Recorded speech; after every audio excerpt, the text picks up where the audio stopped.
a grabar la clase. Bien. Entonces, ¿qué vamos a entender nosotros primero por confort humano? De entrada es un término bastante amplio, bastante abstracto, pero de manera general podemos decir que es una condición mental que va a ser personal, o sea, de acuerdo a cada individuo y que puede ser variable. No es, o sea, las condiciones que nos generan confort no van a ser constantes a lo largo del tiempo y del espacio. Entonces, de acuerdo al confort, podemos definir una zona de confort, que con zona no nos referimos solamente al espacio físico, puede ser, es la combinación de todas las condiciones externas e internas que van a hacer que una persona esté libre de ansiedad y libre de estrés. Entonces, hay muchos factores muy importantes dentro del confort humano y es principalmente en el ámbito en el que solemos escuchar la zona de confort. Entonces, pues factores psicológicos, pues va a ser que haya satisfacción, que tengamos soporte emocional, una condición social y cultural adecuada, etc. Pero también va a haber un elemento del confort humano que va a ser el confort fisiológico. Y ese es el que nos va a atañer más a nosotros. Entonces, este confort fisiológico se va a referir a si tenemos hambre o no, si tenemos sed, si hay las condiciones acústicas, es decir, si hay mucho ruido, y atmosférico también, si hay contaminación, si hay malos olores, etcétera. Y el principal que nos importa a nosotros ahorita es el confort higrotérmico. Entonces, ahorita vamos a definir el confort higrotérmico. Creo que alguien tiene abierto su micrófono. Cierren. Ok, gracias. Y bueno, entonces, ¿qué es el confort higrotérmico? Pues es la satisfacción con el entorno exterior. Y principalmente nos vamos a referir a satisfacción en condiciones de temperatura y condiciones de humedad. Entonces, los seres humanos tenemos un rango de temperaturas y de humedades en las que nos sentimos cómodos, en las que no sentimos incomodidades o no tenemos estrés, y pues justamente esa zona va a ser la zona del confort hidrotérmico. Y pues para eso tiene que haber un equilibrio térmico de la persona, es decir, ya dijimos, el equilibrio térmico es cuando el calor que se está recibiendo es el mismo que el calor que se está expidiendo. Entonces, el equilibrio térmico que vaya a tener un cierto individuo va a tener tanto factores internos como factores externos. Entonces, lo que va a generar con equilibrio térmico o las condiciones que van a permitir el equilibrio térmico en un individuo puede ser cosas como el metabolismo, la ropa, qué tanto transpira esa persona, qué edad tiene, qué altura tiene. Y también tenemos otros factores externos, que estos factores externos va a ser como la temperatura del aire, la humedad, ahorita vamos a ver qué es la temperatura radiante, etc. Entonces, no es constante para todas las personas, ni en todos los lugares, ni todo el tiempo. Y justamente el refugio que hemos creado o los edificios surgieron, o una de las principales motivaciones, pues fue conseguir las condiciones que permitan el confort. Entonces tenemos que asegurar que dentro de estos refugios o dentro de estos edificios se mantengan las condiciones ideales de confort. Que pese a que las condiciones exteriores varíen considerablemente, que haga mucho calor o que haga mucho frío, yo me pueda sentir confortable dentro de mi edificio. Hablamos de que hay variaciones estacionales.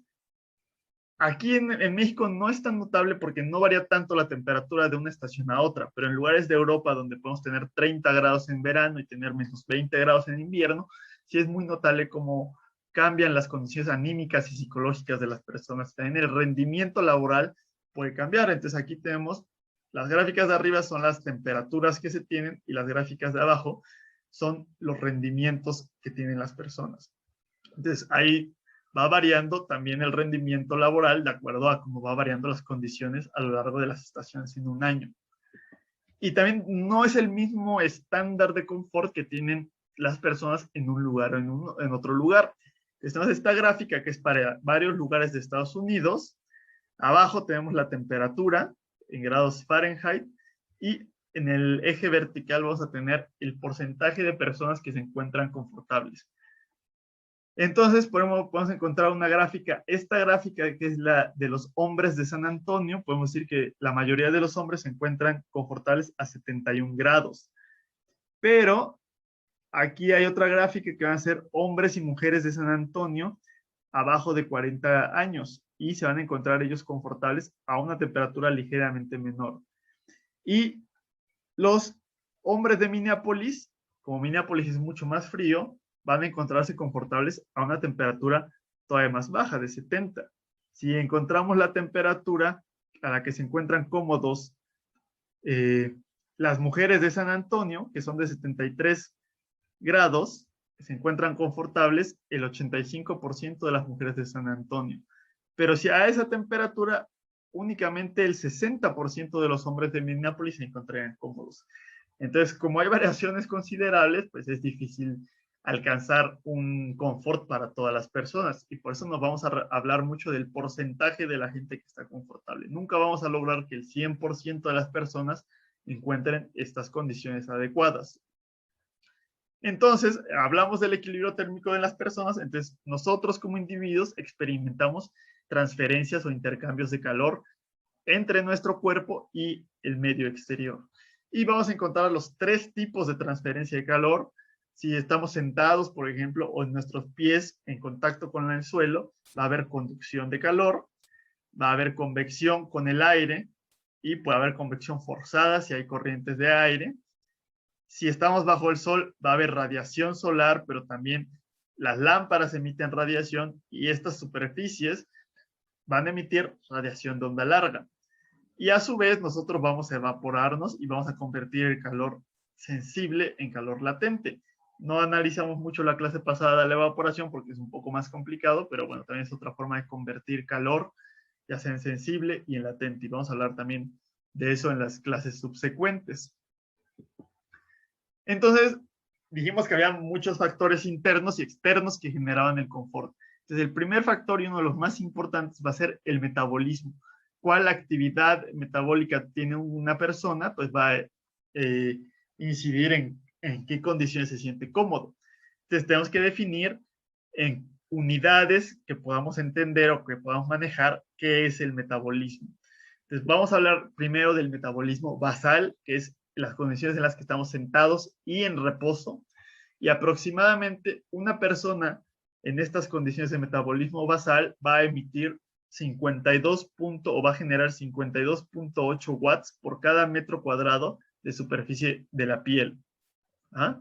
Y a esa unidad de 52.8 watts por cada metro cuadrado le vamos a llamar un MET de metabolismo. Ahora, resulta que un adulto promedio que va a tener 70 kilogramos y unos 73 metros de altura, obviamente esto es promedio de Estados Unidos porque ellos fueron los que hicieron estos estándares, de 70 kilogramos, unos 73 metros de altura, va a tener una superficie corporal de 1.83 metros cuadrados. Y nos quedan muy bien las unidades porque si multiplicamos 1.83 metros cuadrados por 52.8 watts por cada metro cuadrado, nos da que son 100 watts. Entonces, un MET corresponde a 100 watts. Ahora, si no tenemos una persona con estas condiciones, lo que vamos a hacer es calcularlo con esta aproximación, que va a ser de acuerdo al peso de la persona, que es la P, y la H va a ser la altura de la persona. Más o menos vamos a obtener la superficie corporal. Ahora, esto es para los 100 watts, es para hombres adultos de 70 kilogramos, etc. Los niños, como están en crecimiento, suelen tener un mayor metabolismo. Entonces, si se tiene una mejor, y aparte de mayor metabolismo, pero tienen también una menor área corporal. Entonces, lo que se puede hacer es calcular que un niño va a tener el 75% del metabolismo de un adulto, o pues podemos calcular el área corporal de un niño y calcular el metabolismo que va a tener, ¿no? Cuánta potencia va a generar el metabolismo de un niño. Las mujeres suelen tener un menor metabolismo y al tener un menor metabolismo o generar menor calor, quiere decir que suelen poder resistir mayores temperaturas y mayores humedades relativas. Se encuentran cómodas a mayores condiciones. Por eso, si veíamos esta gráfica, aquí estaba la gráfica de los hombres de San Antonio con una cierta temperatura de confort, pero las mujeres de San Antonio estaban cómodas a una temperatura ligeramente mayor, porque suelen tener un metabolismo menor. Entonces, para mujeres se puede tomar un 85% del metabolismo de adulto, y obviamente esto es promedio, no va a ser para todas las personas de esta manera. También el metabolismo de una persona va a variar a lo largo del tiempo de acuerdo a cómo variemos nuestras actividades. Entonces, podemos promediar diferentes valores de metabolismo en un espacio menor a una hora. Es decir, ese es el metabolismo promedio. Pero, si tenemos un tiempo mayor a una hora, más bien lo que vamos a tener que hacer es partir diferentes segmentos. Es decir, en esta media hora tuvo un metabolismo de 1 y luego en esta siguiente media hora tuvo un metabolismo de 2 y en la siguiente media hora un metabolismo de 1 otra vez. Ya si es un periodo de tiempo más largo, ya no podemos hacer un promedio sencillo.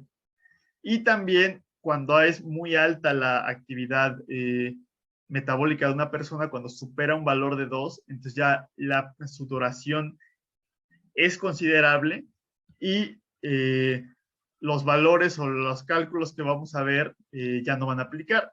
Todo esto del metabolismo que vamos a ver y del aislamiento de la ropa es creado o es de acuerdo a las normas de la SRAE. Y la SRAE es la Asociación Americana de Climatización de Edificios, de aire acondicionado, etcétera. Entonces, ellos son los que han calculado o hecho estas evaluaciones. Entonces, si ya tenemos un metabolismo muy alto, ya no es tan sencillo hacer los cálculos del confort humano de una persona. Recuerden que si tienen alguna duda pueden preguntar sin interrumpirme sin ningún problema. Profesor. Sí, ¿qué pasó? ¿Qué significaba A en la fórmula? Es el área corporal de la persona. No, la de abajo. La de abajo. La que es punto 2. Ah, sí, es lo mismo. O sea, una persona de 70 kilogramos tiene aproximadamente un área corporal de 1.83 metros cuadrados. Pero si es diferente la persona, tiene altura o peso diferente, su área corporal va a ser igual a 0.202 por el peso, a la 0.425 por la altura, a la 0.725. Gracias, profe. De nada. Y por lo general, conforme va subiendo la temperatura ambiental, nuestro metabolismo va bajando. Cada vez generamos menos calor para poder alcanzar un confort térmico. Y también si baja la temperatura, va a aumentar el metabolismo. Y por eso cuando hace mucho frío empezamos a temblar para poder generar mayor calor y mantener un confort térmico.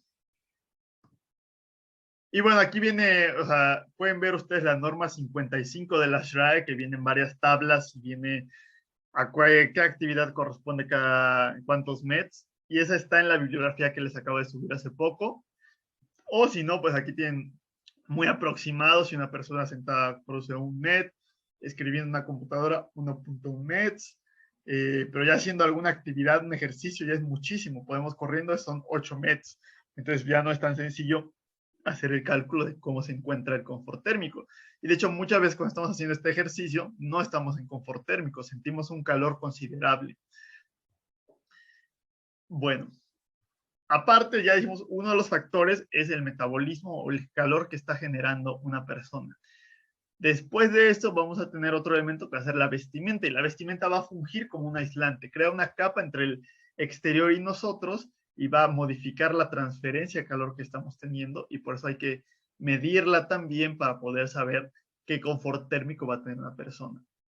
Entonces, para medir la vestimenta, que vamos a llamarla con una variable ICL, la I es de insulation en inglés, ICL de clothing, de ropa, y la unidad con la que vamos a medir la vestimenta o el aislamiento de la vestimenta va a ser con el clo. Vamos a hablar en términos de a cuántos clos corresponde la vestimenta que estás teniendo. Y un clo pues tiene una unidad adecuada en la conductividad térmica que ya hemos hablado en la clase pasada. Entonces equivale a esta cantidad, pero el clo se va a definir de acuerdo a la ropa que se necesita para mantener el equilibrio térmico a 20 grados y con ventilación normal, que es de 0.1 metros por segundo. O sea, una velocidad del aire normal. Obviamente esto pues, se ha hecho por estudios estadísticos, pero no necesariamente es válido en todo el mundo. Entonces, para México puede ser ligeramente diferente, y de hecho eso es parte de la lectura que va asociada a esta clase, pero bueno, se toma el CLO como se ajusta ya a un número sólido de acuerdo a las unidades de aislamiento térmico. Entonces, cuando revisamos la norma de la SRAE, nos va a venir una tabla que nos va a venir una serie de conjuntos, como decir, un hombre vestido con saco o sea, de negocios tiene tantos CLOs, ¿no? O una mujer tiene tantos, ¿no? Una persona vestida casual tiene tantos CLOs, o vestida de invierno tiene tantos CLOs, y pues eso es en la tabla número 1. La tabla número 2 nos va a decir las prendas individuales. A lo mejor un pantalón corresponde a 0.5 clos. Una camisa corresponde a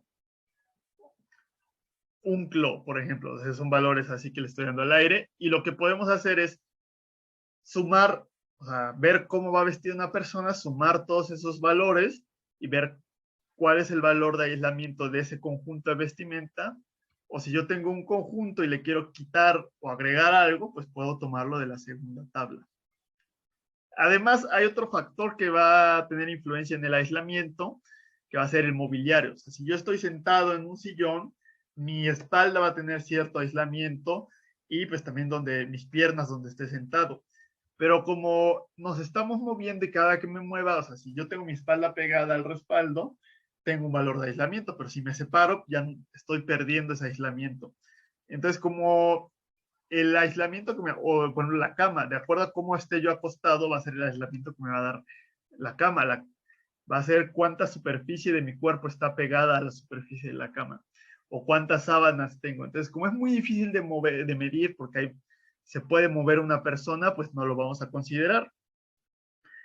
Y también lo que sucede cuando el metabolismo es muy alto, entonces quiere decir que estamos en movimiento. O sea, al estar en movimiento, muchas veces la ropa aísla, y sobre todo las chamarras, porque se genera una capa de aire entre la ropa y el cuerpo de la persona. Y esa capa de aire, que dijimos que el aire es el mejor aislante, se mantiene a una temperatura más cálida que el exterior, y por eso nos mantiene en confort térmico. Pero si yo me estoy moviendo, lo que voy a hacer es como un fuelle. Como estoy moviendo mi cuerpo, voy a estar expulsando y metiendo aire. Entonces, esa capa que era una capa estanca y a una temperatura estable, va a estar entrando aire frío continuamente. Y al entrar este aire frío, va a bajar el aislamiento que vamos a tener. Entonces, por eso se puede calcular cuál es el aislamiento que me da una ropa cuando estoy en condiciones de una mayor actividad física. Y bueno, los valores típicos que se consideran es que en verano la gente se viste con 0.5 clos, y en invierno se viste con un clo. Y lo que se hace realmente es tener unos maniquíes especiales con termómetros integrados, y también son maniquíes que pueden sudar para representar este comportamiento del cuerpo humano, y le ponen la ropa, y así es como evalúan cuántos clos nos va a dar una prenda específica. Y bueno, aquí viene una imagen más o menos para que se den una idea de el tipo de prenda y a cuántos clos corresponde. Por aquí también para un hombre, de acuerdo a cómo se va poniendo cada vez más prendas, cómo va variando la cantidad de clos que va teniendo. Y lo mismo para una mujer, de acuerdo a la vestimenta que tiene, va a ser la cantidad de clos a las que va a corresponder. Entonces, obviamente, entre más clos, mayor aislamiento, y podemos resistir o podemos tener un confort a menores temperaturas. Obviamente, si hace calor, pues cada vez usamos menos prendas, y eso nos hace que tener confort a mayores temperaturas. Y bueno, entonces ya hablamos de los factores internos que inciden en el confort térmico, que fue el metabolismo y fue el aislamiento de la ropa. Y ahora vamos a hablar de los factores externos. ¿Qué condiciones dentro de un cuarto van a generar o van a evitar que alcancemos el confort térmico? La primera va a ser la temperatura radiante. Y entonces, ¿qué es la temperatura radiante? Por lo general, el aire dentro de un cuarto no está a la misma temperatura que la pared del cuarto. Entonces, y también la superficie de mi piel no va a estar a la misma temperatura. La superficie de mi piel va a estar a 30 y tantos grados, el aire va a estar a lo mejor a 18, 19 grados y la pared va a estar a 21 o 22 grados. Entonces va a existir una transferencia de radiación entre la pared y mi cuerpo. Y esa transferencia de calor por radiación, como dijimos, no afecta el aire porque el aire es transparente a la radiación. Entonces, la pared me va a estar entregando calor, o puede ser también, si la pared está fría, que yo le entregue calor a la pared. Entonces, por eso vamos a hablar de la temperatura del aire en el cuarto, pero también vamos a hablar de la temperatura radiante. Y la temperatura radiante de un muro o de un piso va a ser la temperatura de la superficie de ese muro. ¿Ok? Y llegamos a la temperatura radiante media. A mí no solamente me va a llegar radiación de una pared, me va a llegar radiación de todas las paredes, voy a recibir radiación del techo y voy a recibir radiación del suelo. ¿En qué proporción voy a recibir la radiación? Va a depender del factor de forma que hablamos la clase pasada. Pero ya dijimos que el factor de forma es bastante complicado de calcular, pero bueno, pues simplemente la temperatura radiante media es la suma de la temperatura superficial de cada muro elevada a la cuarta por el factor de forma de cada muro. Y eso nos va a dar la temperatura radiante media a la cuarta. Entonces todavía habría que sacarle una raíz cuarta.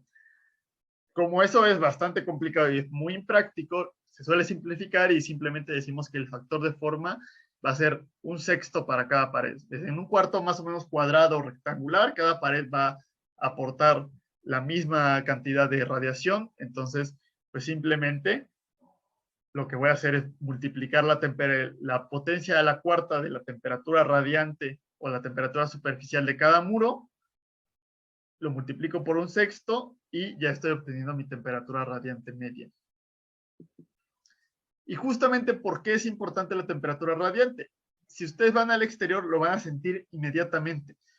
Podrá ser exactamente la misma temperatura del aire, pero cuando pasa una nube y tapa el sol, podemos llegar a sentir frío, y se quita la nube y nos pega el sol y podemos sentir calor, aunque la temperatura del aire no haya variado. Es porque estamos recibiendo radiación a partir del sol y eso va a influir en el confort térmico. Entonces tenemos un factor que va a ser la temperatura del aire y otro va a ser la radiación que estamos recibiendo. Entonces, esto nos va a llevar a un elemento muy importante que va a ser la temperatura operativa, que también la pueden ver en otros lados que le llaman temperatura resultante seca. Entonces, va a ser la temperatura operativa, va a ser la temperatura que yo estoy sintiendo realmente. Si está el aire a 20 grados, pero está el sol pegándome con todo, yo no voy a sentir que estoy a 20 grados, voy a sentir que estoy a una temperatura más alta. Es más o menos lo que hablábamos en la primera clase cuando hablamos del índice de calor o del wind chill, que puede hacer calor, pero si hay una humedad relativa muy alta, la sensación térmica va a ser todavía mayor. Entonces, esta temperatura operativa es más o menos el equivalente de sensación térmica para interiores. O sea, la sensación térmica es para exteriores y esta temperatura operativa va a ser para interiores. Entonces, si tenemos un MET de la persona bajo, un viento muy pequeño y no estamos expuestos a la radiación solar, el cálculo de la temperatura operativa es muy sencillo y simplemente es el promedio de la temperatura del aire y la temperatura radiante de los muros. Si no es la situación, pues ahí está más complicado, ¿no? Hay que considerar el coeficiente de convección con el aire y un coeficiente de radiación que lo tienen aquí, que es como que una simplificación del cálculo de la radiación que hemos visto anteriormente. Y todavía esta fórmula se puede complicar más, pues considerando la velocidad del aire. Bueno, no, y pues sí puede ser, llegar a ser bastante complicado. No es tan importante el cálculo en sí de la temperatura operativa, pero simplemente hay que tener muy en cuenta que para el confort que tiene una persona, influye tanto la temperatura del aire como la temperatura radiante media de los muros. ¿Ok? Se nos van a terminar los 40 minutos que tenemos de la reunión, entonces vamos a hacerle como ya lo hemos hecho en las otras clases, nos desconectamos y nos volvemos a conectar. No sé si nos volvemos a conectar con la misma. Creo que voy a tener que mandarles otra contraseña. Entonces los voy a desconectar.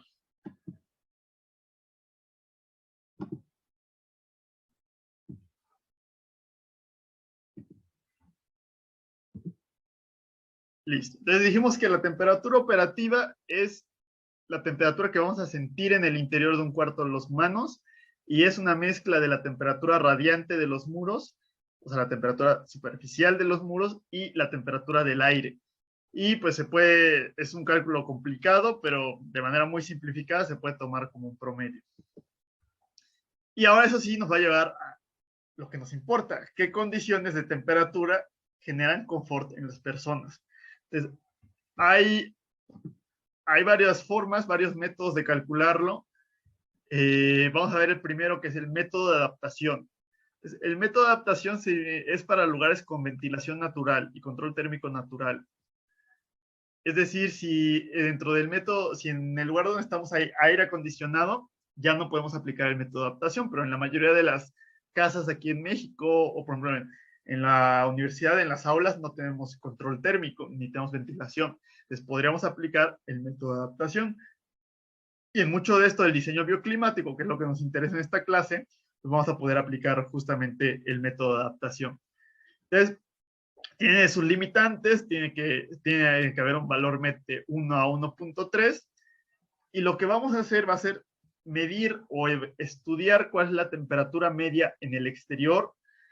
Puede ser la temperatura media anual o puede ser la temperatura media del mes, y de acuerdo a eso, que es este eje horizontal, vamos a ver cuál es la temperatura operativa ideal. Ya dijimos que la temperatura operativa es la mezcla de la temperatura del aire y la temperatura radiante media. Vamos a tener una franja azul oscuro que va a ser donde el 90% de las personas van a estar cómodas. Ya dijimos que no pueden estar cómodos todos porque es muy variable el confort, sino que buscamos un porcentaje de personas que estén cómodas. Entonces, en el rango de temperaturas de la franja azul oscura, el 90% de las temperaturas están cómodas, y si extendemos a esta franja azul clara, va a ser un 80% de la gente que va a estar cómoda. Entonces, por ejemplo, si tenemos una temperatura exterior de 26 grados, con 22 grados podría estar cómoda el 90% de la población, con 24 grados también podría estar cómodo el 90% de las personas, pero si nos vamos a lo mejor a 21 grados va a estar cómodo el 80%. Pero si nos vamos de pronto ya a 20 grados, va a haber mucha gente que va a estar incómoda y que va a sentir frío. Y sin embargo, si estuviéramos con una temperatura media de 12 grados en el exterior, con 20 grados la gente se sentiría considerablemente cómoda. Entonces, nos está diciendo el método de adaptación que, de acuerdo a las condiciones exteriores, que tiene que ver con el clima del lugar, va a ser el rango de temperaturas en el que la gente se va a sentir cómoda. Y así puedo calcular rápidamente en mi localidad o en el lugar donde estoy, pues cuál es el rango de temperaturas ideales. El otro va a ser el PMV, que significa en inglés Predicted Mean Vote, que es un método estadístico. Obviamente nosotros vamos a saber el resultado, que la idea es, te voy a preguntar a cada persona qué tan cómodo te sientes, cuál es tu grado de confort. Si tú me dices que tu grado de confort es 0, quiere decir que estás perfectamente confortable. Si me contestas positivo, quiere decir que tienes calor, y si me contestas negativo, quiere decir que tienes frío. Y aquí vemos aproximadamente, pues, a qué corresponde cada cosa, ¿no? Si me contestas 3 es que tienes mucho calor, si me contestas 1 es que tienes un poquito de calor, lo mismo, -3 es que tienes mucho frío, -2 es que tienes frío. Y entonces hay un rango que va a ser de -5 a 5, que es un confort térmico ideal. Y si nos vamos de -0.85 a más 0.85, pues no estás perfectamente cómodo, pero es un ambiente aceptable. Y decimos que es estadístico porque se dan cuenta, aquí está el porcentaje de las personas que van a contestar esto en unas condiciones dadas. Ahorita vamos a ver una gráfica para ver a qué se refiere este porcentaje. Pero bueno, este Predicted Mean Vote sí tiene un valor estadístico de preguntarle a las personas, pero se calcula con una ecuación que representa el balance térmico de una persona. Entonces, son muchos factores los que entran en el balance térmico y es una ecuación compleja. Al ser una ecuación compleja, se modela por computadora y no vamos a ver cuál es la ecuación como tal, porque no tiene sentido. Solo hay que saber que la ecuación es función del metabolismo, del calor latente expedido en la respiración, del aislamiento de la ropa, de la temperatura del aire, de la velocidad del aire, de la humedad relativa, de la temperatura radiante media, de la temperatura de la piel y de la evapotranspiración, o sea, la transpiración que hay en la piel. Entonces, eso, si fuera un confort térmico, nos daría 0, que es el valor o el voto de 0, que es el bienestar térmico. Y si no, nos da un valor mayor en calor o menor en frío. Esto pues también está de acuerdo a la norma de la SRAE 55, ahí viene una explicación detallada de cómo se calcula esto. Y si ustedes entran a esta página, pues van a encontrar unas gráficas que nos van a poder calcular el voto medio. Entonces, esta misma gráfica es la de la que yo saqué esto. Entonces, ustedes pueden entrar a esta página web, darle las condiciones operativas del lugar y de la localidad en la que están y les va a generar esta gráfica. Y también les va a generar esta gráfica, que es la que necesitamos utilizar para el Predicted Mean Vote. Y vemos que el valor ideal es de menos 0.5 a más 0.5. Entonces, ¿a qué o cómo se refleja eso en temperatura y en humedad? Entonces, yo entro a ese sitio web y le digo cuáles son las condiciones del lugar en el que estoy. Me va a graficar dentro de mi diagrama psicométrico, que eso es para lo que lo necesitamos, la franja del menos 0.5 al más 0.5. Entonces, si las condiciones de mi localidad, de mi cuarto o de mi edificio se encuentran dentro de este rango, la gente va a votar y va a decir que se siente cómoda térmicamente. Y esto se va a mover de acuerdo a las condiciones que tengan. Entonces, les recomiendo que entren en esa página y jueguen un poquito para que vean cómo se está moviendo el voto predicho medio. Entonces, yo puedo ahora sí leer la temperatura que tenemos seca y buscar la intersección con estas curvas que me van a dar la humedad relativa y entonces voy a obtener pues cuáles son las condiciones ideales de acuerdo a el lugar en el que yo me encuentro.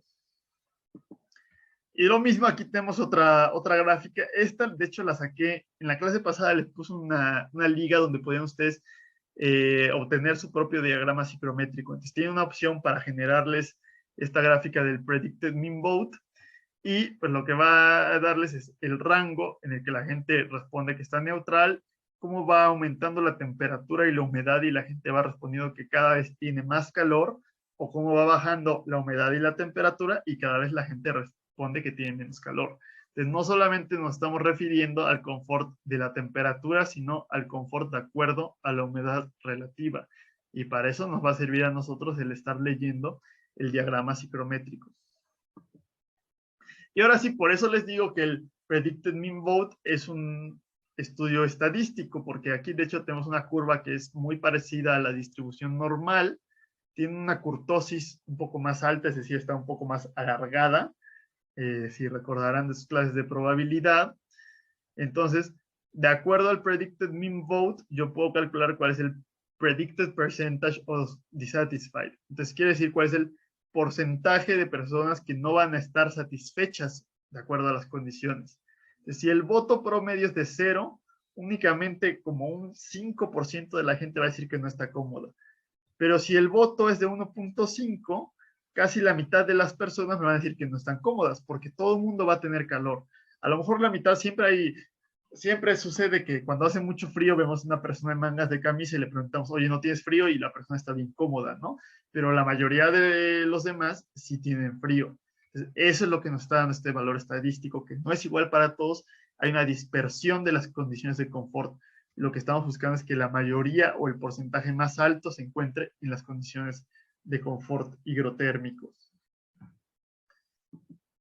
Entonces, ya vimos más o menos cómo podemos medir o cómo podemos hablar de condiciones, decir qué tan cómodas están las personas en un lugar, saber cuál es el rango de confort que tienen las personas de acuerdo al método de adaptación o al Predicted Mean Vote. Y lo que vamos a ver ahora va a ser condiciones particulares o específicas que pueden generar incomodidades térmicas. Aunque de acuerdo al Predicted Mean Vote tengamos la temperatura y la humedad adecuada, si hay una corriente de aire fuerte puede generar disconfort. Si la diferencia de temperatura entre el piso y el techo, o sea, si el aire varía mucho su temperatura, podemos tener disconfort. Si de pronto pisamos el piso y está muy frío o muy caliente, también nos quita confort. Y si estamos recibiendo radiación térmica muy fuerte de un lado, si está el sol muy fuerte o una fogata, por ejemplo, también nos puede generar confort. Entonces, hay que tener cuidado con estos detalles particulares para que haya unas condiciones adecuadas que nos generen confort térmico. Entonces, uno de los principales factores o los primeros factores que vamos a ver es la variación vertical de la temperatura. Es decir, si cambia la temperatura a lo largo de la altura de un cuarto, podemos generar disconfort. Y la ideal es que no haya una variación mayor a 3 grados centígrados. Y la temperatura varía naturalmente. Si ustedes recuerdan, ya lo hablamos en otras clases, que el aire caliente es menos denso y sube, y el aire frío es más denso y baja. Entonces, la estratificación térmica, que lo vimos en algunos ejemplos de arquitectura bioclimática, nos van a decir que naturalmente abajo hace más frío y arriba hace más calor. Por eso tenemos, por ejemplo, en Yucatán las casas de doble piso, para que se estratifique térmicamente y el calor se quede arriba donde no hay personas. También, de acuerdo al sistema de ventilación y de calefacción, que vamos a hablar brevemente de eso en otra clase, se genera un perfil vertical de temperatura característico. Entonces hay que tener cuidado con ese perfil de temperatura hay que tener cuidado con el perfil de temperatura para que no supere esta variación de 3 grados. Lo que suele suceder es que haya estratificación térmica. Se suele pasar que hace más calor arriba que abajo y eso es lo que genera disconfort. Puede llegar a haber una estratificación inversa, que quiere decir que haya mayor calor abajo que arriba. Es raro porque naturalmente el aire caliente sube y eso de hecho es más cómodo tener una estratificación inversa, pero es raro. Y de igual manera, con la variación vertical de la temperatura, vamos a hacer un análisis estadístico, ver cuál es la diferencia de temperatura entre los pies y la cabeza y qué porcentaje de personas están o no están satisfechas con las condiciones. Entonces, entre más va aumentando la diferencia de temperatura, mayor porcentaje de personas no están satisfechas. Entonces, tenemos que buscar, por eso buscamos el 3%, porque el 3% nos va a decir que un 5% no están satisfechos. Y si recuerdan, en esta gráfica, cuando el voto era de 0, un 5% no estaba satisfecho. Por eso decimos que la diferencia ideal es de 3 grados para llegar a ese 5%. Otro elemento que dijimos era la asimetría de la temperatura radiante, es decir, que la temperatura radiante de una pared de un lado sea muy alta y la del otro lado sea muy baja. Y esto se puede dar por varias condiciones. Por ejemplo, si tenemos una ventana y hace frío afuera, la ventana no es un buen aislante, entonces va a ser una superficie fría que va a hacer que yo esté perdiendo calor, que le esté entregando radiación a esa superficie. También, si llego a tener algún tipo de... Antes, cuando teníamos los focos incandescentes, que vamos a hablar de eso más adelante, generaban mucho calor, o si tengo un radiador en el techo, que también existe de calefacción, puedo tener un techo que sea más caliente que el piso, o por el contrario, si mi techo no está bien aislado y hace frío, pues puedo tener un techo que esté frío. Y pues por el contrario, también puedo tener, si tengo una ventana y está entrando el sol, pues puede hacer mucho calor por esta ventana. Entonces, esas diferencias de temperatura radiante entre diferentes superficies tampoco son ideales y también pueden generar disconfort, aunque la temperatura del aire sea la ideal de acuerdo a las condiciones que ya hemos visto. Entonces, para cada condición de techo caliente, techo frío, etcétera, hay un límite de temperatura porque es exactamente lo mismo. Vemos cómo va cambiando la diferencia de temperatura y qué porcentaje de personas no están satisfechas. Entonces, para cada uno de esos casos, pues buscamos el 5% y esa es la diferencia que es la que no debemos superar para tener un confort térmico en nuestro cuarto o en nuestro edificio. Todo esto pues ya lo hizo la SRAE haciendo estudios académicos, estadísticos, haciendo este voto, preguntándole o poniendo a varias personas en un cuarto en diferentes condiciones y haciendo que votaran de acuerdo a qué confort tuvieran. Y esto fue lo que encontraron que es lo ideal y que es lo que nosotros tenemos que buscar en nuestros diseños. Entonces, con la transferencia de calor, pues vamos a poder ver cuál es la temperatura en cada superficie de cada pared y ver si estamos cumpliendo con estas condiciones. Lo mismo, esto es, o sea, hablamos principalmente de paredes y de techo, pero también puede haber una diferencia de temperatura en el piso. Sobre todo si hay un sótano, podemos tener un piso frío, pero también hay un tipo de calefacción que vamos a mencionar brevemente más adelante, que es la calefacción hidrónica, tiene unas mangueras con agua que pasan por el piso y se le pone ya el firme que lo cubra y entonces se le hace pasar agua caliente por el piso. Entonces el piso se calienta y con eso se calienta el aire y también genera radiación. Entonces, por lo general hay un mayor rango que se puede aceptar de temperatura. Sobre todo, o sea, hay un mínimo de temperatura ideal del piso para que no sintamos que sea muy frío y un máximo. ¿Alguien tiene su micrófono abierto? Por favor, ciérrenlo. Y bueno, si llegamos a tener esta calefacción de piso radiante, se acepta un rango ligeramente mayor de temperatura. Entonces, es exactamente lo mismo. Vemos cuál es la temperatura del piso en el que hay una menor cantidad de gente que no está conforme y si va aumentando la temperatura del piso o disminuyendo la temperatura del piso, el porcentaje de personas que no están satisfechas va aumentando. Entonces, la idea es minimizar el porcentaje de personas no satisfechas. Otra cosa que puede llegar a suceder con la temperatura de un cuarto es que varía a lo largo del tiempo. Que ahorita estemos a 20 grados, pero en una hora estemos a 23 grados. Y eso tampoco es ideal. También se busca que no sea muy alta la variación. Una variación inmediata se busca que no sea de 1.1 grados centígrados. También es casi imposible o es muy difícil mantener una temperatura perfectamente estable. Va a ir variando naturalmente. Pero el chiste es que esta oscilación se encuentre acotada en un rango menor a 1.1 grados centígrados. Se permite una variación gradual a escalas de tiempo mayores que se llaman rampas. Obviamente la temperatura a mediodía en el cuarto pues no va a ser la misma que la temperatura en la noche y la variación va a ser mayor a 1.1 grados porque en el exterior la temperatura va a variar 15 grados, por ejemplo. Entonces, de acuerdo al tiempo, al rango temporal, pues se permiten diferentes cantidades de variación de temperatura. Y todos estos valores que les estoy dando aquí son de acuerdo a la SRAE, estos valores ideales. No tenemos en México sí hay una norma de aislación de edificios, pero pues no nos habla mucho de estas condiciones de confort. Que no quiere decir que no tengamos que diseñar de acuerdo a eso. Entonces, nos basamos en lo que nos está dando la norma 55 de la SRAE para buscar dar condiciones adecuadas de confort en nuestros edificios. Y bueno, si nos vamos a localidades en el norte, por ejemplo en Monterrey, ahí muchas veces diseñan también estructuralmente con las normas estadounidenses. Entonces, para este tipo de condiciones, lo ideal es que tuviéramos una norma en México de acuerdo a las condiciones al estándar de confort que tenemos en México, pero bueno, por mientras tenemos que usar estas normas americanas. Y hay otro tipo de confort que no se considera en la norma porque es más complicado, pero también, aunque no es muy bueno que esté oscilando tanto la temperatura, podemos recibir confort por un cambio súbito de temperatura. Y ya lo habrán sentido ustedes si tienen frío y se hacen un chocolate caliente y de pronto beben el chocolate caliente, ese calor que está entrando les genera confort. O si hace frío y de pronto van a una fogata, el calor de la fogata les genera confort.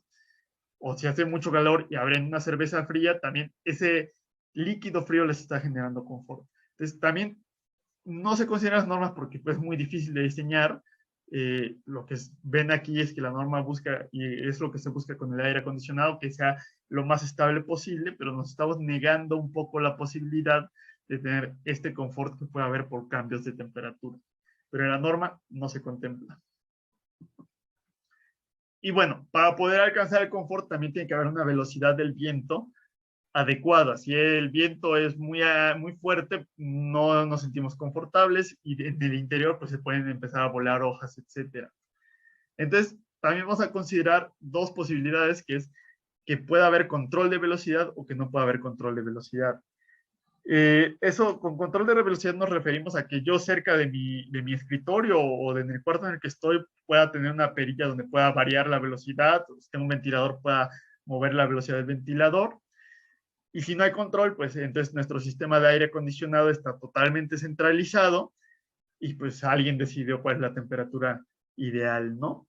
Si no hay control, entonces podemos buscar de acuerdo a la temperatura, y recordemos que cuando hablamos de temperatura con teta nos está diciendo que es en grados centígrados. De acuerdo a la temperatura vamos a ver las condiciones. Entonces, si la temperatura es menor a 22 grados, la velocidad máxima de viento es de 0.15 metros por segundo. Si es mayor a 25.5 grados, la velocidad máxima del viento es de 0.8 metros por segundo. Y si es intermedio, pues es esta ecuación cuadrática, ¿no? Si se puede permitir un control de velocidad, sobre todo con ventilación, HVAC se refiere a la ventilación y climatización en edificios, sobre todo en edificios grandes. Si yo tengo un control personalizado, podemos ampliar este rango. Y ese rango lo vamos a ampliar de acuerdo a esta gráfica, que es igual de la Schrader 55. Si entran, van a ver todas las gráficas que les estoy presentando ahorita. Entonces, tenemos por lo mismo la temperatura operativa, que recordemos que es mezcla de la temperatura radiante y la temperatura del aire, y tenemos la velocidad del aire. Entonces, esta zona clara es la zona de confort posible, de acuerdo a cuando no hay posibilidad de controlar localmente la velocidad del viento. Si al usuario se le da la posibilidad de controlarlo, aumenta ese rango, y también podemos ver que el rango depende de el aislamiento térmico o el aislamiento de ropa que tienen las personas. Entonces, por eso hay que considerar todos estos diferentes factores para ver qué posibilidades tengo yo para diseñar la temperatura de mi interior.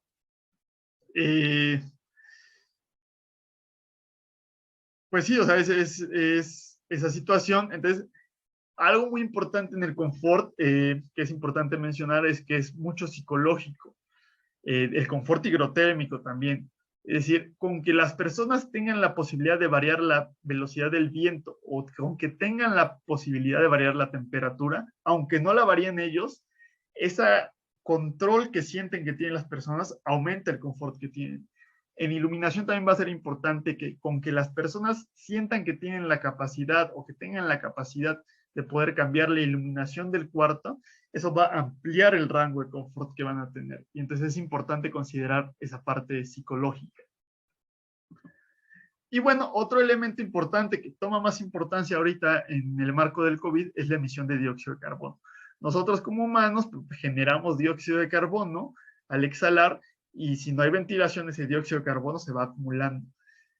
En bajas cantidades el dióxido de carbono no es tóxico, pero cuando se concentra mucho dióxido de carbono puede ser sofocante, y eso es lo que sucede cuando decimos que el aire se estanca. Cuando estamos, por ejemplo, tomando una clase y cuando era presencial y estaban cerradas las puertas, como que conforme va pasando el tiempo nos vamos sintiendo con sopor, nos va dando sueño, y es porque se va concentrando el dióxido de carbono y va disminuyendo nuestra actividad metabólica. Entonces, si permitimos que circule el aire, bajan los niveles de dióxido de carbono y pues volvemos a sentirnos más despiertos.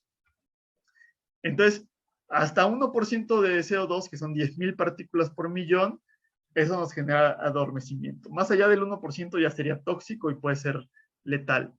Hay que recordar que en la actualidad hay 410 partículas por millón de CO2 en el exterior, y entonces hay un límite interior. Entonces, la OSHA, que es otra organización americana, recomienda 5.000 partículas por millón. En Canadá son más estrictos, recomiendan 3.500. Y la SRAE, en vez de hablar de un límite estricto, lo que va a hablar va a ser de una delta, de una diferencia entre la cantidad de dióxido de carbono que hay en el exterior, que es de 410 partículas por millón, y la cantidad que hay en el interior. Y pues considerando la cantidad actual que hay, pues eso nos va a dar un máximo de 1.060 partículas por millón. Y ahora, ¿cómo vamos a saber justamente cuántas partículas por millón de CO2 hay en el interior de un lugar. Entonces tenemos esta gráfica, y esta gráfica nos dice, de acuerdo a la actividad física medida en METs, cuál va a ser la tasa de respiración en litros por minuto, y entonces cuál va a ser el consumo de oxígeno en litros por minuto y la producción de CO2 en litros por minuto. Entonces hay una gráfica que va a ser para el consumo de oxígeno, y leemos, de acuerdo, por ejemplo, si dijéramos, si tenemos 1.5 METs de actividad física, vamos a estar consumiendo aproximadamente 0.5 litros de oxígeno por minuto. Y la otra gráfica es para dióxido de carbono. Entonces, si yo tuviera 3 METs de actividad física, aproximadamente, pues vamos a estar produciendo 0.75 litros de CO2 por minuto. Esto simplemente nos está indicando más o menos a cada MET a qué actividad física corresponde. Y bueno, pues como la diferencia de dióxido de carbono en una habitación es las partículas por millón, estamos midiendo cuántos litros de CO2 por litros de aire hay, pues simplemente podemos medir cuál es el gasto de CO2 generado por las personas y cuál es el gasto de aire, que puede ser el gasto de ventilación que estamos teniendo, el flujo de aire que estamos teniendo. Y eso es importante porque no solamente nos va a llevar a el CO2 que se estanque el aire y sintamos sopor, sino que el CO2 es un proxy o no, un indicador de qué tan estancado, qué otros contaminantes puede tener el aire. Entonces, por ejemplo, cosas como los malos olores, que es muy difícil de medir, tiene una muy buena correlación con la cantidad de dióxido de carbono. Entonces, si bajamos la cantidad de dióxido de carbono, van a bajar los malos olores estancados. Y también otros contaminantes como las partículas o la cantidad de virus de COVID que hay en un lugar va a estar ligado a la cantidad de dióxido de carbono. Entonces, si aumentamos la ventilación, disminuimos la concentración de dióxido de carbono, entonces eso va a evitar que la gente o va a disminuir la posibilidad de que las personas que están en un espacio interior se enfermen de COVID o haya mayor transmisión. Entonces, por eso vamos a hablar, cuando hablamos de ventilación artificial o de control térmico artificial, por qué muchas veces se recircula el aire, pero por qué en la actualidad no se está recirculando el aire para evitar ese tipo de enfermedades respiratorias. Que es lo mismo que ustedes pueden ver en su automóvil. Cuando ustedes tienen el aire acondicionado en su automóvil, pueden darle o que recircule todo o que no haya recirculación y siempre esté tomando aire fresco. Y eso va a incidir también en la concentración de dióxido de carbono que hay en el interior de un automóvil. Y pues más o menos para diferentes tipos de edificios y para diferentes tipos de cuartos y de acuerdo a la cantidad de personas o cuántos metros cuadrados tiene cada persona, pues está recomendando una cierta cantidad de renovaciones de aire, que renovaciones de aire pues es simplemente que el volumen de aire se haya cambiado en una cierta hora. Entonces, eso nos va a llevar a, simplemente calculamos, o sea, el volumen entre la hora y ese va a ser el flujo de aire que tenemos que tener. Y lo mismo para una persona, o sea, lo podemos medir nosotros en renovaciones por aire de un cuarto, que les digo es el volumen de aire entre una hora o el flujo de aire que requiere una persona. Entonces, ese flujo de aire que requiere una persona, pues lo multiplicamos simplemente por la cantidad de personas que hay, de acuerdo al uso del local que tenemos, y nos va a dar, pues, cuál es el flujo mínimo ideal que deberíamos tener para garantizar unas condiciones de salud adecuadas. Por último, vamos a tener, bueno, no sé si sea por último, creo que todavía nos falta, sí, ya casi por último vamos a tener la humedad. Entonces, la SRAE en su norma 55 no pone un límite de humedad, pero la verdad es que si la humedad es muy baja, se reseca la piel, las mucosas se resecan, entonces no es bueno para la salud tener humedades muy bajas, y si la humedad es muy alta también la sensación térmica puede ser sofocante de tanta humedad que hay. Entonces, el valor ideal de humedad del que estamos hablando va a ser entre el 35 y el 50%, y vamos a tener que diseñar los elementos de ventilación natural de aislamiento y de ventilación artificial y control térmico para mantener un rango de temperatura adecuado y un rango de humedad entre el 35 y el 50%. ¿Cuál es el problema? Es que el aire que exhalamos nosotros los humanos está saturado, está al 100% de humedad. Y también van a haber muchos aparatos eléctricos, por ejemplo en las cocinas, que van a estar expidiendo vapor. Entonces continuamente va a estar aumentando la humedad relativa en un cuarto. Y también por eso hacemos la recirculación, porque si no estuviera, no recirculación, sino más bien ventilación, o circulamos el aire, porque si no estuviéramos ventilando el aire, estaría aumentando y aumentando y aumentando la humedad relativa hasta llegar al 100%, o al menos exceder el 50%, que generaría falta de confort entre las personas. Entonces, por eso también es importante tener en cuenta que hay un rango de humedad y que hay que circular, o la ventilación nos va a permitir mantener un rango de humedad adecuado. Y bueno, hablamos que los METs, que el MET promedio para una persona era de 100 watts. Pero hay que tener cuidado con esos 100 watts, y eso lo vamos a ver como dentro de 3 clases, que no todos esos 100 watts se van a reflejar como calor sensible. Es decir, esos 100 watts no los vamos a poner en nuestro cálculo de las resistencias térmicas y no van a estar generando una potencia de que va a estar aumentando la temperatura. Porque hay que recordar que existe calor sensible y calor latente. O sea, el calor sensible es el que se refiere a la temperatura y es el que va a aumentar la temperatura.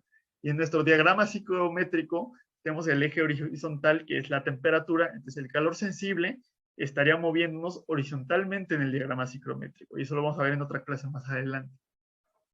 Pero tenemos aparte el calor latente. Entonces, si ustedes recuerdan, cuando agua en una olla llega a los 100 grados, o sea, podemos tener tanto agua a 100 grados o vapor a 100 grados. Entonces, cuando el agua llega a 100 grados, todavía va a pasar un tiempo para que se convierta en vapor, porque hay que seguirle agregando calor para que se pueda hacer ese cambio de fase.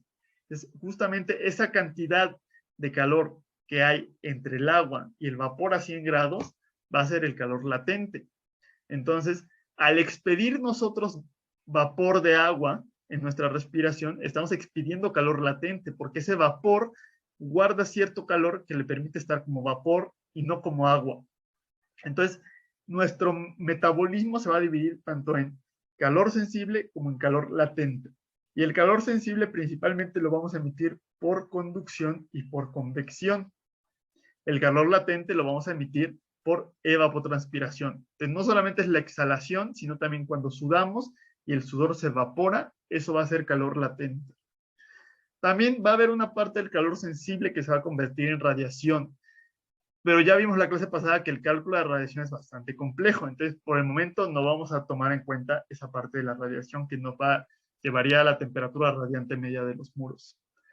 Entonces, hay que recordar que del metabolismo, una parte se convierte en calor sensible, que va a aumentar la temperatura por conducción y convección, que es lo que hemos visto la clase pasada, y otra se va a convertir en calor latente, que es el vapor de agua, y ese calor latente justamente es el calor o la entalpía que está almacenada en el vapor de agua, y que vamos a tener que eliminar para mantener una humedad ideal del 35 al 50%. Y bueno, entonces aquí vamos a ver más o menos de acuerdo al tipo de actividad y el tipo de lugar donde se puede generar esa actividad. Por ejemplo, estando parados o caminando lentamente, que puede ser por ejemplo en un laboratorio, o estando sentados en reposo, que puede ser en un cine, en un teatro, en una escuela. Va a ser cuál es el metabolismo aproximado para un adulto hombre, que dijimos que sentado en reposo es el metabolismo basal, y van a ser 100 watts. Pero de acuerdo a la temperatura que tengamos de bulbo seco, esos 100 watts se van a dividir en calor sensible o en calor latente. Es decir, que estos 100 watts en reposo, si mi habitación estuviera a 20 grados el aire, el 80% del calor metabólico se va a convertir en calor sensible, es decir, va a cambiar la temperatura, y únicamente el 20% va a ser expedido como calor latente. Conforme vamos aumentando la temperatura, la proporción de calor latente va a empezar a aumentar. Y eso va a ser, sobre todo porque va a empezar a aumentar la sudoración. Si empieza a haber sudoración, el calor latente aumenta considerablemente. Entonces es importante tener en cuenta que el calor metabólico se va a separar tanto en calor latente como sensible de acuerdo a la temperatura operativa. Y por eso decíamos que el predicted mean vote es muy complejo porque va a tomar en cuenta tantos factores porque están todos entrelazados entre sí. Ya no solamente importa cuál es la actividad metabólica para ver cuánto calor estamos generando, sino también importa la temperatura del aire para saber ese calor metabólico, cómo se separa en calor sensible y en calor latente. ¿Ok? Entonces es muy importante tener en cuenta que los humanos vamos a expedir dos tipos de calor. Calor sensible que tiene que ver con la temperatura y calor latente que tiene que ver con el vapor de agua, o sea, esa transición entre fases, entre líquido y gaseoso. Y toda esta parte del confort térmico nos va a llevar a la parte de el diseño bioclimático, que es realmente como el tema de un tercio del curso o como de la mitad del curso, que el diseño bioclimático pues es usar medios naturales para poder alcanzar el confort. En vez de estar utilizando electricidad para mover aires acondicionados, etcétera, vamos a mover la geometría de nuestra habitación, aprovechar el sol, el aislamiento térmico para obtener condiciones interiores de confort térmico. Entonces aquí tenemos este diagrama de confort de Olgiay, que si ustedes ven su bibliografía, hay un libro escrito por Olgiay, donde vamos a tener en el eje horizontal la humedad relativa y la temperatura. De hecho, este diagrama de confort se puede convertir al diagrama psicométrico, eso lo vamos a ver más adelante, y simplemente me está dando una pequeña zona de combinación de temperatura y humedad relativa, donde vamos a tener confort. Y tiene muchas cosas este diagrama. Estas líneas puntadas son la cantidad de MET, de CLOS, es decir, si yo voy cambiando... no, no es cierto, esa no es la cantidad de CLOS, me estoy equivocando, perdón. Esto es la humedad. Si se le empieza a agregar humedad al aire, podemos aumentar, sobre todo en ambientes con humedad relativa muy baja, podemos aumentar el rango de confort que tenemos. Si aumentamos la velocidad del viento, también podemos aumentar el rango de confort en caso de que sea muy alta la temperatura, pero pues hay un límite de resistencia humana en el que nos podemos desmayar, ¿no? Ese es en el caso del calor, donde podemos empezar a agregar humedad o podemos empezar a agregar viento. Pero si empezamos a bajar la temperatura, lo que vamos a tener que hacer es aumentar la ropa que tenemos. Entonces, conforme vayamos aumentando el aislamiento de la ropa, el rango de zona de confort va a ir aumentando.